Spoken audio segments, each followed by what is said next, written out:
নতুন অন্তর্বর্তীকালীন সরকারকে অভিনন্দন ও শুভেচ্ছা জানিয়েছে জাতীয়তাবাদী গণতান্ত্রিক আন্দোলন এনডিএম।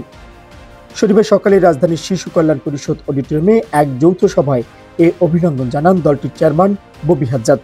অত্যন্ত আনন্দিত যে উনি এই বয়সে এসে এই ধরনের একটা জায়গায় এসে, যেখানে ওনার বয়সের চাপ, কাজের চাপ, অনেক কিছুর মধ্যেও উনি দেশ ও জাতির কথা চিন্তা করে উনি এই দায়িত্ব নিজের ঘাড়ে তুলে ধরেছেন। তো তার জন্য তাকে অসংখ্য ধন্যবাদ। এ সময় তিনি বলেন, ছাত্র জনতার গণ অভ্যুত্থানের মাধ্যমে বিজয় এসেছে।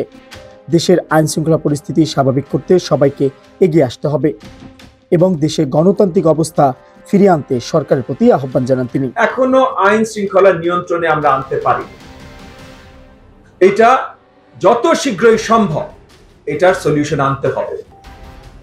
সবাই এনডিএম এর মহাসচিব মমিনুল আমিনের সঞ্চালনায় আরও উপস্থিত ছিলেন উচ্চ পরিষদ সদস্য Humayun Parvez Khan, vice chairman Faruquzzaman Chowdhury, senior যুগ্ম মহাসচিব সৈয়দ জাহাঙ্গীর আলম, দপ্তর সম্পাদক জাবিদুর রহমান জনি সহ কেন্দ্রীয় নির্বাহী কমিটি, যুব আন্দোলন ও ছাত্র আন্দোলনের নেতৃবৃন্দ।